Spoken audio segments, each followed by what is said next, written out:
Welcome to the journey. My name is Marlena Compston, and I am so excited to welcome author Steve Snyder today.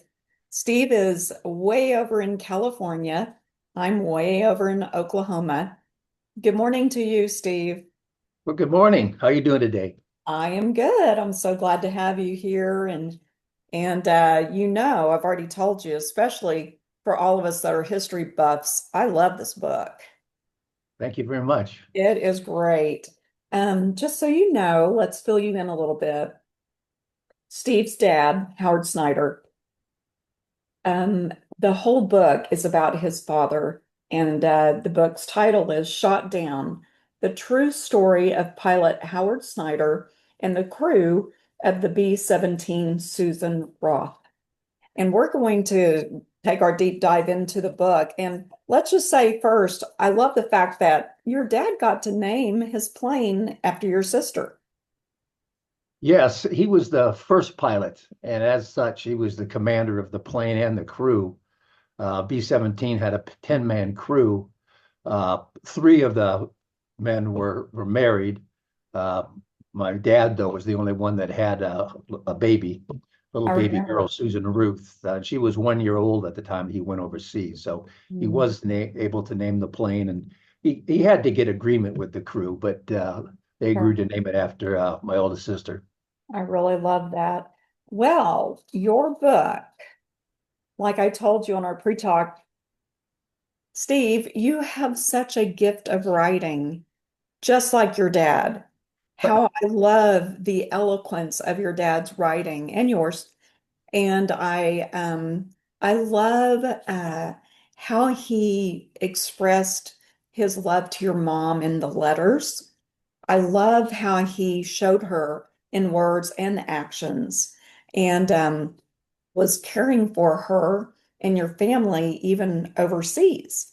And he was just quite a man, wasn't he? He was my sister's, my other sister, Nancy. She was born while my dad was missing in action. So that was really tough on my mom back then with a 1 year old and an infant girl, not knowing if she'd ever see her husband again. But my sisters and I always kind of viewed my dad as like a John Wayne character, or people remember the old TV show Gunsmoke with James Arness. You know, he was a big guy, a rugged guy, no nonsense guy, a strong Christian. You know, he believed in right and wrong and black and white, and he disciplined us lovingly, I would say, but we were very close. He coached my little league teams, and he took me fishing and things like that. So yeah, he was a wonderful, wonderful man. I love that. He was just bigger than life, wasn't he? Yes, he was. Yeah, when he entered a room, you knew he was there. Right, right. Well, I know that you had a great career in insurance. Is that correct? Yes, yeah, I worked in sales and sales management the last 36 years with a company called Vision Service Plan, VSP, which provides vision care that corporations offer their employees to cover eye exams, glasses, and contact lenses. So I've had that. I've had that. yeah, it's VSP is the largest provider in the country. So yeah, they've grown quite a bit since I started. When I started with them, there were 35 employees, and today they have 15,000. Oh my word. So you retired and you said, I'm going to write a book. No, that not at all. Actually, I retired and was just taking it easy. Taking long walks, doing a lot of reading. Just taking it easy. But when I retired, I had the time to really delve into my dad's war history in more detail. Growing up, I knew the basics. I knew he was a B-17 pilot. He was stationed in England with the 8th Air Force, flew bombing missions over occupied Europe and Germany. And in February 1944, his plane was shot down, and he was missing in action for 7 months, but he evaded capture and got back to England. Um, but my parents had kept a lot of material from the war years, and I just wanted to go through that and organize it and learn some more details. And there were two items that were really significant. One was a diary that my dad wrote, about his plane being shot down. He wrote it while he was missing in action in Belgium, which is absolutely riveting. Um, and And that's a just so those of you listening, Steve takes so much of his dad's diary and infiltrates the book. I mean, it's just throughout. And again, his writings are incredible. All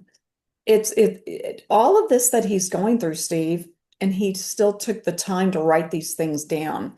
And no doubt his faith was keeping him going, wasn't it?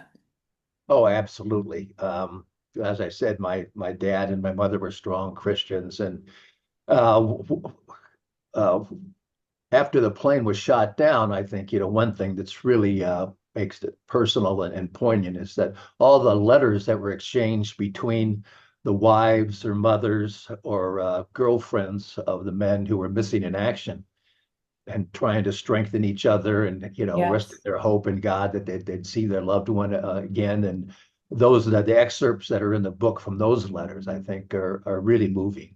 Those are very touching. And that's something that touched my heart was that it's like they just all came together to say, they're coming home. Right. We believe they're coming home. God's going to bring our family home. And I wanted to read, was it February 22nd? Is that the day? February 8th of 1944, their plane was shot down. Over Belgium. Yes. And Germany had invaded Belgium. And then there were families that hid these men. Of course, your dad, I don't want to tell all the book, of course, but he, in his parachute, he landed in a tree. But I asked Steve's permission to share this excerpt. And at some point after this happened, he wrote these beautiful words. It seemed natural to wonder if the chute would open. I knew soon enough as the air caught, filled the chute, and the jerk nearly snapped off my head. The rushing air roaring in my ears stopped suddenly, and the most wonderful and peaceful quiet settled over me. It seemed as if I had come out of that hell above into a heaven of peace and rest. And just that makes so much sense, the hell above, because their plane was on fire. Yes, it was attacked by two German Focke-Wulf 190 fighters, and they just made one pass. And as my dad said, everything blew up. Um, the cockpit that he was in was on fire, and I mean, it was the chaos and terror of that moment. I can't even imagine. Um, he blacked out for a few moments. He didn't know how long he was blacked out, and he woke up, and his co-pilot was in terror, just frightened to death, almost frozen. And then my dad, he had to try to take his seatbelt off, and which was he was all confused, but finally got that off, and tried to put out the flames, but they were way too roaring for him to do any good. And so finally, the guys who were able to bail out, bailed out. And as the commander of the plane, the first pilot, he was the last one to bail out of the plane. Actually, excuse me, my dad and the plane came down in Belgium, but all the other guys who were able to bail out came down in France, and they were brought across the border by either Germans who captured him or members of the French resistance who brought him back into Belgium to be hidden and try to avoid being captured. Right. It's a fascinating story. And Steve, again, I'm going to brag on you that I love how you started with Howard Sr., which would have been your grandpa, right? And they had moved to California. And by the way, speaking of John Wayne, was it your grandparents that went to school with John Wayne and Jackie Robinson? Well, my dad went to Glendale High School, and John Wayne, his name there was Marion Morrison, uh, went to Glendale High School, but he graduated a few years apart from my Okay. dad. So my dad didn't actually go to school with him. Okay. My mother, she actually went through high school, junior high school, and college with Jackie Robinson. Went to Muir High School, Pasadena City College, and then they both went to UCLA they were both born in 1919, although Jackie was born in, I think it was Georgia before moving to California. My mother graduated from UCLA in 1941. I also went to UCLA. When I was there, I was a classmate of Lou Alcindor or Kareem Abdul-Jabbar. So, Oh my word. Isn't it interesting to think, Steve, here we are in our generation. And then you go back to your parents and you said your dad was born in 1915. right, in Norfolk, And Nebraska. really? And then you go back another generation, which puts us in the 1800s, right? I mean, it's interesting. It's just interesting to think about time and how much has happened, and World War One and World War Two and all the wars after that. And here we are where we are today. And excuse me, Ecclesiastes says there's nothing new under the sun. Right. But what is new is our experiences because they're happening to us. But again, I just love how you wove so much history, not only about Germany, but about Hitler. You even mentioned the aspect of Artie Shaw had gone missing and something about that. I had to research that. How interesting is that? Do you remember about that? Yeah, it was, it took me from the time I started my research to the time that the book was published was 4.5 years.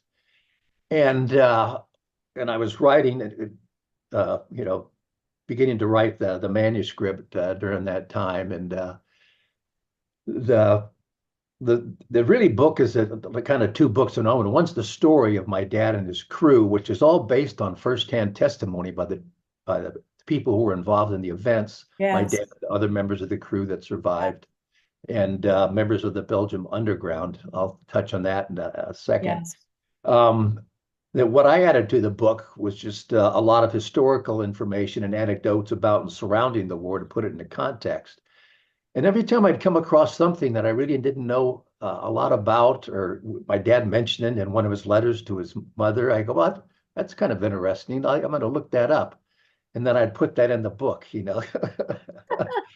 And so I learned a lot, writing the book about what was going on at that time back during Yes. the war years, which was very educational. Well, that stood out to me because not only am I love history, but I love music. So certainly knew who Artie Shaw was. And those of you listening again, you're just going to have to check it out. Yeah. So let's talk about the Belgium Underground. Yes. They were amazing people. They risked not only their lives, but the lives of their family and friends by hiding any downed airmen. Because of the German secret police, the Gestapo found out about it. They'd be arrested, tortured, and either thrown in Mm. a concentration camp or shot. And Yes. some of the people who aided my dad and other members of the crew did meet that fate. Mm. So they were exceedingly brave people. And I'll go back a step. I wouldn't have been able to written the book if it wasn't for two Belgian gentlemen who were young boys during the war, Dr. Paul Delahaye and Jacques Lelot. And they saw firsthand the atrocities committed against their family and friends by the Nazis who, invaded Belgium and occupied it for 4 years, from 40 to Mm. 44. And then Mm-mm-mm. later on in life, they became local historians and they interviewed all these members of the Belgium Underground about events that took place involving my dad and his crew. And they documented their testimony. And they gave me unbelievably detailed information that's in the book that would have been lost forever. So I owe them a huge debt. When I was writing the book, sometimes I'd kind of think to myself, gosh, somebody who's reading this book's going to go, wait a minute, how does this guy know this much detail about events that happened 70 years ago, Right. in Belgium? Because it's amazing. That's one reason I I decided to write a book because, as a little earlier, I really had no intention of writing a book at all when I started doing all this research. I just wanted to know more. But then when Right. I had so much information about not only my dad and his crew, but all these Belgian people, I just felt compelled that I needed to write the book. And So I'm I so did. glad. I'm so glad because, like I said, it just weaves this story of these pages of history, these years of history, again from Howard Sr. and your grandmother, and then to your dad and your mother, Ruth. Is that correct? Right. Yeah. And then on to your sisters and you. And I just love how you inserted so much history. And again, truly, it is a weaving that you did of exactly what we talked about a while ago of not only history, but also your dad's writings and then your own writings. By the way, just today I wanted to go to the back part of the book and kind of refresh my memory on a few things. And Paul, how do you say his last name? Delahaye, I saw Paul he passed Delahaye. away. Well, in Belgium, a lot of people, Belgium's a fascinating little country. It's really divided in two. The upper portion of Belgium is called Flanders, where they speak Flemish, which is a dialect of Dutch. And it's more heavily populated and more industrial. And the bottom half of Belgium is called Wallonia, where they speak French. And it's all rural farmland. And that's where the events that took place involved in the book in Wallonia, just north of the French border. But in France or in Belgium, part where they speak French, they pronounce Delahaye delay, but the English pronunciation of it is Delahaye. Delahaye. Well, it And sounds much he more was a great man. romantic. He passed away in 2013, I saw unfortunately. that. I did. I saw that. But no doubt I love the picture. I love all those pictures throughout the book and also the museum. Was it Paul's undertaking that did? Yes, in 1984, Paul, again, because of his appreciation growing up for the Americans coming to liberate their country, he formed the Belgium American Foundation to honor and remember events that took place during the war. And they erected a number of memorials in the area. And it's funny how my dad got connected to him. One of his helpers, Nellie Tilcan, who was living at the time and who hid my dad with her husband Paul. Um, my dad and her and Nellie used to write back and forth, exchange Christmas cards. So he got my dad's address from Nellie, and he said he was erecting this memorial to honor the first 12 GIs that were killed in the liberation of Belgium. And he invited my dad to come over for the dedication. So, my dad's gets this letter out of the blue from this total stranger. So I was debating with my mother whether they should go over there or not. Then he got another letter that had the program of the ceremony and listed my dad as the keynote speaker. So he goes, "Well, Ruth, I guess I got to go now and Gotta listen as the go. keynote speaker." And so they became good friends over the year. And then the fall, that was in 1988. And then in 1989, they dedicated a memorial to my dad and his crew. And my dad and the three other crew members that were still living at the time, along with their spouses, went over for the dedication. Uh, and then before that, like most World War II veterans, my dad didn't talk a lot about the war. But going over there, he was reunited with all these Belgian people that hid him during the war and visited these places where it was hidden. That it brought it all back. And he started talking about it. And then my first visit to Belgium was 5 years later in 1994 when I went over with my parents. And that's when it became personal for me because I met some of his helpers and saw these places where he was hidden. I just this couple of Mm, weeks ago, made my 8th trip to Belgium. I love going over there. It's a that's wonderful little country, wonderful. and I've developed so many close and dear friends. All the people that hid my dad, they're all gone now, but I'm friends with a number of grandchildren of people that hid my dad, and we've developed kind of a bond and a little family. So that's really Really. wonderful. What a blessing. What a touchstone. Just Yeah, be breathing the same air, to be in the same country where no doubt God's hand of protection was over them. Now, were there two or were there three men that did pass there? of his crew. Yeah, well, Two members were killed in the plane, and then five that and the other eight bailed out successfully, and different things happened to them. Right. Um, my dad's tail gunner, Bill Schlenker, he also evaded capture. So both my dad and Bill were missing in action for 7 months. Mm. Uh, but they weren't together at all. They had no idea that They had what survived. was happening to the other one. Right. And my dad, after he came down, he was moved from place to place to place. How long he stayed in any given location depended on how Right. brave the Belgian people were who lived there and how dangerous the Belgian underground thought it was for him to stay there. He might spend one night, he might spend 6 weeks. Uh, but Bill Schlenker, he stayed the entire 7 months with one woman and her two daughters. How And about that? yeah, and it's going back to Belgium. All these places are still there today because it's rural farmland. It wasn't bombed during Right. the war, and I mean, really hasn't changed in hundreds of years. So I've Right. not only been in the country, I've been in farmhouses and houses, and even in the rooms where my dad stayed during that time. I got chills just saying that. I know you have the So, one picture where it's like a window on this, almost like on the ceiling, that you said your dad had to crawl out of that window and hide on the roof and sleep all night, if I remember correctly. right. On one occasion when I went by that house, it's actually in Charleroi, Belgium. I was with my youngest son Clayton and a friend of ours that was doing some filming, and we were taking pictures of the house. And all of a sudden, the up story window opens, and the guy who could speak English goes, "May I help you?"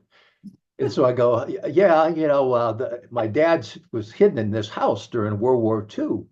And he got real curious about that. So I go, "Oh man, I want to know more." So he came down, and I had all these pictures that the man who lived there is Maurice uh, Bayou. He and his wife Ghislaine. My dad spent time with there, and he had a camera, and he took all these pictures while my dad was staying there. They had little backyard patios, and my dad Really? sitting there with some of his helpers, and so I had all these pictures of my dad there at the house, and there was one inside the house that I showed the guy, and he goes, "That wall covering is still there today, 75 years later." So we Oh go inside my the house, and word. there's that wall covering. And so I tried to sit down and pose like my dad to take, a identical picture. I didn't quite capture that, but that Right. that was amazing. Right. You do look quite a bit like your Oh, dad. I look a lot like my dad. Yes. Are you as tall as your dad? Yeah, yeah, yeah. We were both 6'2". Well, Yeah, all of his pictures, he looks very tall. And yeah. again, There's lots of pictures well, there's over 200 time period photographs in the book. That's a nice thing about it because you could visualize everything you're reading about. And many of them are taken by Belgian people, during the war yes, with many of his helpers. And you could see, my dad at 6'2" was much taller than any of the local yes, people, no doubt. they were pretty short. No doubt. And again, it truly was just like God's hand just being over him and with him, and his faith carried him through. And, from everything I've read, Steve, so many say they have PTSD. Not that your dad didn't maybe be affected by all of that happened, but boy, did he make the best of it, didn't he? Yes, he did suffer some when he came back. I was talking to my aunt at one occasion. He comes back from all this, and he comes home to two little girls. One, who he hadn't even met yet.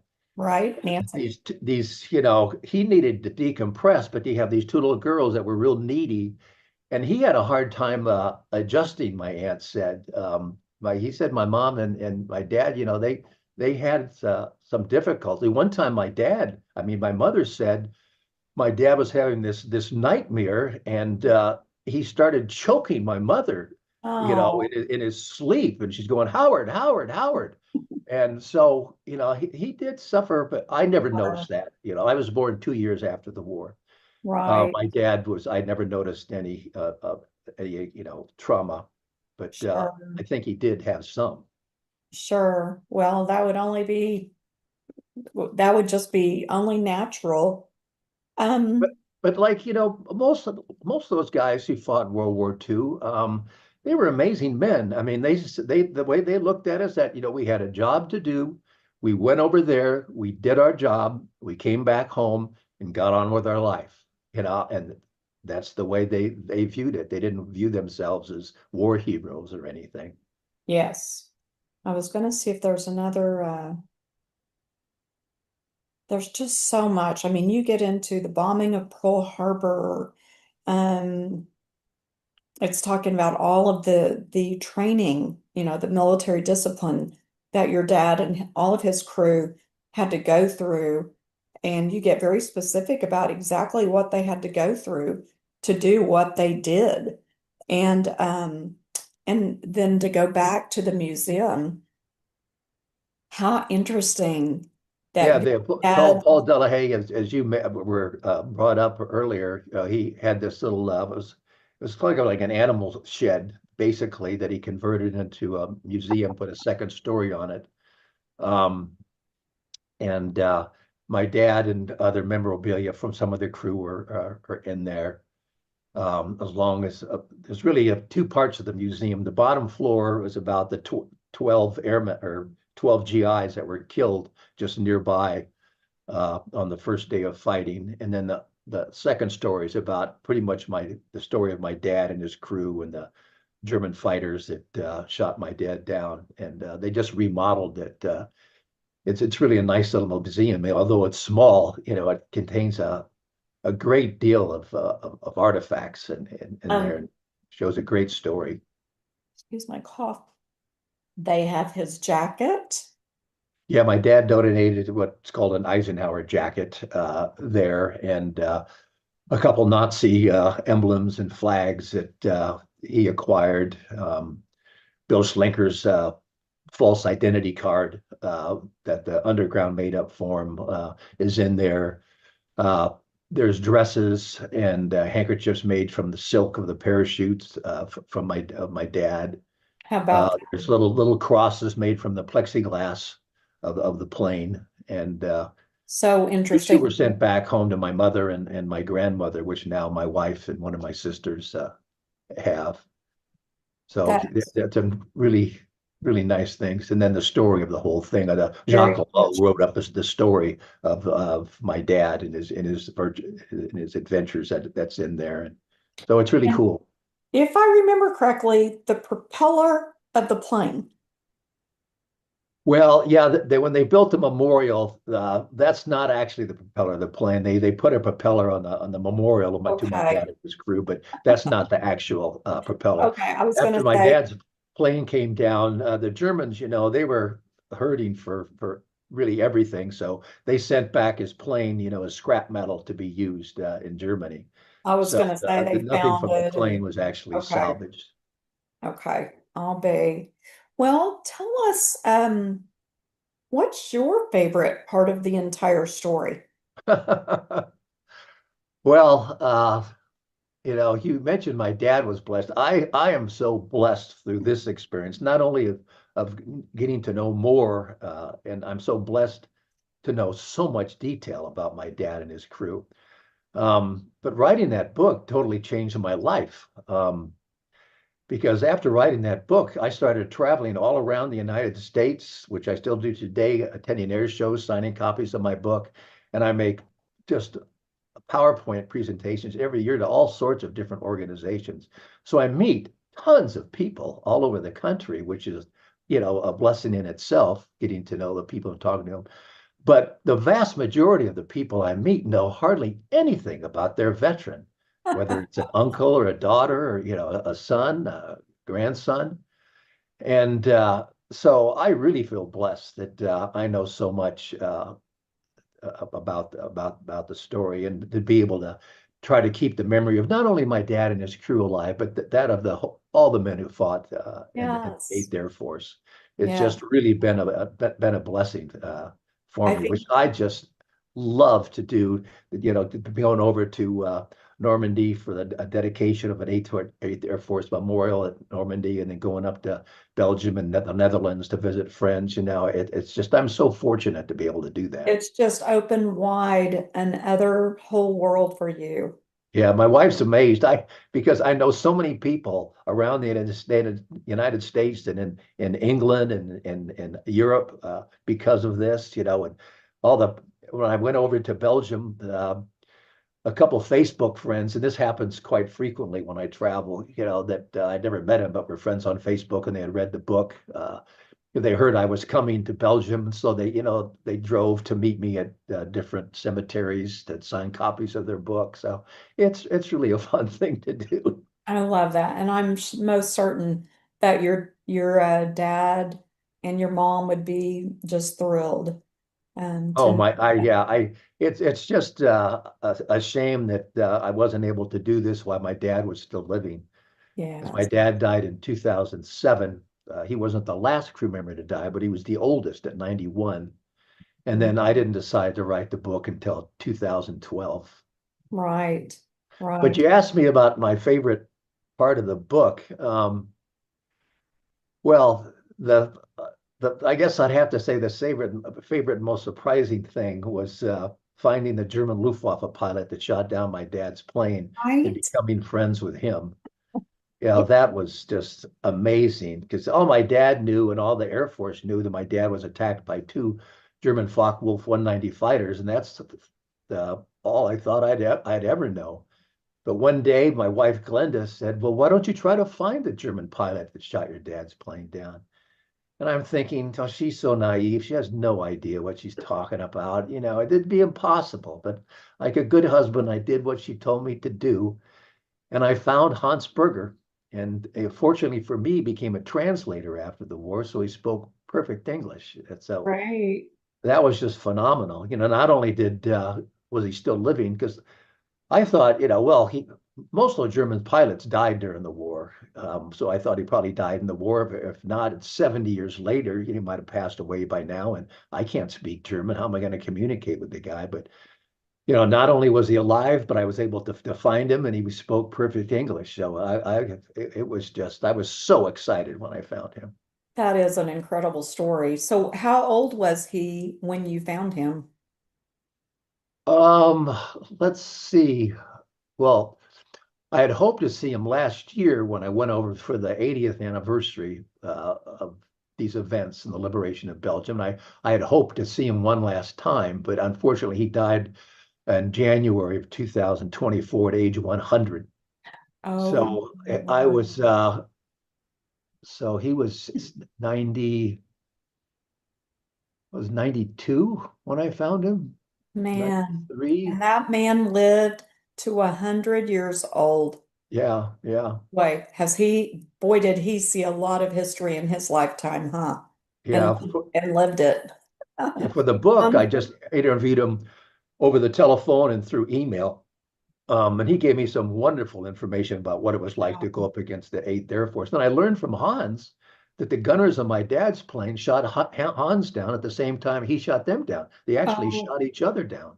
how But about that? Belgium being occupied by the Germans, then they picked him up and he went back to his Sure, base. But I sure. did go to visit him in Munich, Germany, on two different occasions and That's spend time incredible. with him personally. And you think about it, these men, your dad and Hans Berger, were young men just serving their country to protect the freedom of their country. And Right. we are in 2025, and it's still going on as far Yeah. as thank you, God, for those men. I have said often that the men and women that decide to spend part of their life in the military serving our country, I truly do believe that God just places a gifting in them to have that protector warrior spirit. And I've told the story that my middle son was a Marine. He went to Afghanistan for a time. And then my best friend from high school, I say this often too, she's all of 4'11" and no bigger than a minute. She and I were going to go to NEO A&M in Miami, Oklahoma, I was going to be a home ec teacher. She was dating her boyfriend that lived there. They broke up. She joined the Marines. And she thought I was going to join. And I'm like, have you seen Goldie Hawn in that movie, Private Benjamin? That would be me. I did not get that gifting, Steve, but she was in the Marines for 10 years. Oh Toughest, gosh. one of the Yeah, best people I know.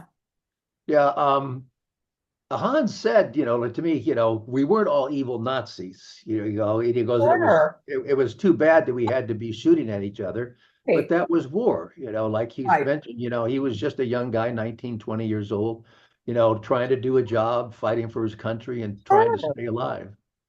He didn't want to die. Your dad didn't want to die. They're Right. just up there. And you think about how crazy this is. Your dad's got a wife and a child at home in America. He's thinking, what am I doing here? And again, it's just this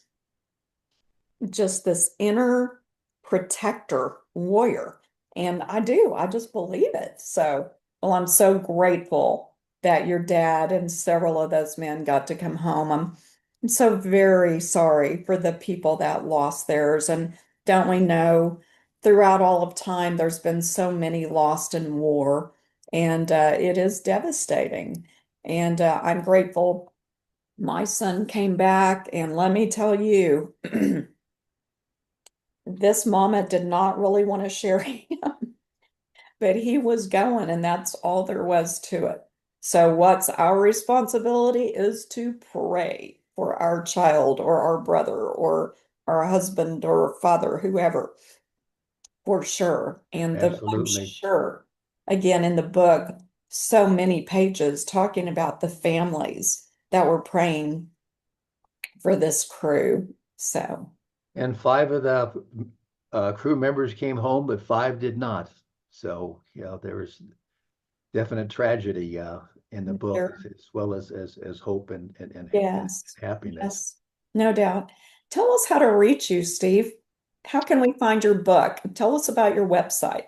Okay, it's Steve Snyder, Snyder, stevesnyderauthor.com. And there's a great deal of information on my website. It's just not about my book. There's a lot of interviews with veterans, a lot of links for research to not only websites about how you can find information on your veteran or information about the 8th Air Force or the B-17 or what have you, Love but that. there's even links to like TV shows like 12 O'Clock High. You can watch all the episodes or different shows that were on at that time, both in the U.S. and England, that are pretty interesting. Just a lot of information. And on my website, if you want an autographed hardcover book, there's a link on my homepage to do that. The vast majority of people who buy books buy them off Amazon. Right.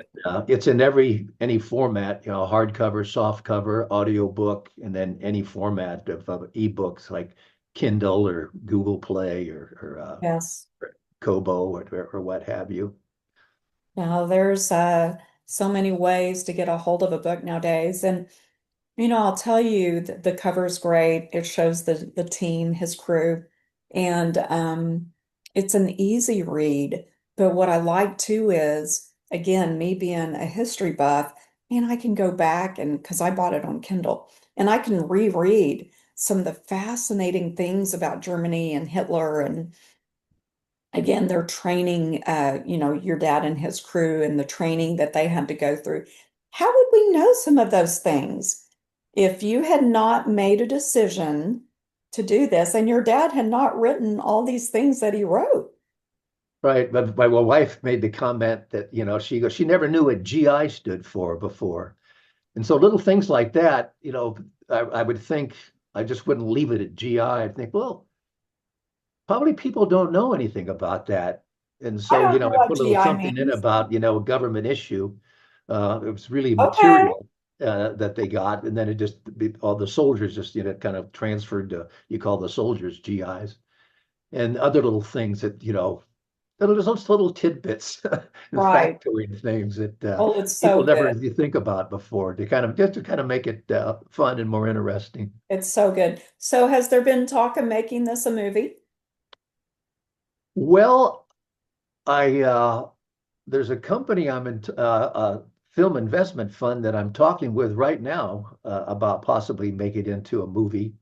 We're in discussions. Nothing's final yet. So Got we'll it. see. A lot of people who read the book says, it actually would be better as a miniseries because Yeah, there's so much detail. Be hard to, well, I it get depends that. whether you just want to focus on my dad because the book's not only about my dad, but it goes into Sure. detail about what happened to each member of the crew and also about all the Belgian people Oh, that risked their and lives to that's help so them. good. You're right. That could be a mini series. So, whether you're gonna write about my just about my dad or, bring in all these other people, you could even bring, Hans Berger into it, that there's different ways Yes. you Yes. could do the movie. But it's Oh, that's another thing. When I before I retired, I would talk to people and, tell them about my dad's history, in a nutshell, and they go, "Oh my goodness, you that should be in a movie or you should write a book or oh, something like that," because absolutely. that anything that could happen to a bomber crew happened to my dad's crew. So Right. it's a very unique story about because some were killed, some became prisoners of war, some evaded capture, some evaded and other things happened, and so it makes for a Yeah. amazing story. I'm And so grateful for that. because Uh, I didn't add anything to the story. I didn't want to embellish it or, make assumptions that who was right. thinking or it's just all based on what people said, what took place. Right, truly, Steve, it's a work of art. I was going to say that I'm really grateful for that little round of trees that your dad landed in. Yeah. Just Yeah. They, 6 feet over, maybe that wouldn't have happened. So, well, again, great book, interesting read. I couldn't, even though I'm reading it on Kindle, on my computer. Still gonna say these words. I couldn't put it down. Like I just couldn't put it down. And I do speed read, but then I had to go back and then I had to go back again and it's just a good book. Pictures, lots of history, and I encourage you to get Steve Snyder's book. So, Steve, I want to thank you for being on the journey with me today. And it's so wonderful to meet you. And I'm looking forward to a movie. well, thank you. Hopefully, even if we sign a deal, there's still a lot before a A movie is ever lot of made. So, things. but Right. it's a step in the right direction. But Right. Well, I really enjoyed being on the journey. This book has sure been a journey for me. I can tell you that. yes, no doubt. No doubt. Well, I'll be continuing to check out your website. Share that with us one more time. Steve Snyder, Snyder, SteveSnyderAuthor.com. And I'm on Perfect. Facebook and LinkedIn, and I have a YouTube channel that has tons of uh, videos on it. Perfect. Check Perfect. that out too. All right. Well, thank you so much. And Thank those of you. you following, we just thank you for joining us today on the journey with author Steve Snyder. Go grab a copy of his book on Amazon, or I personally, I think I need to get a signed hard copy from his website.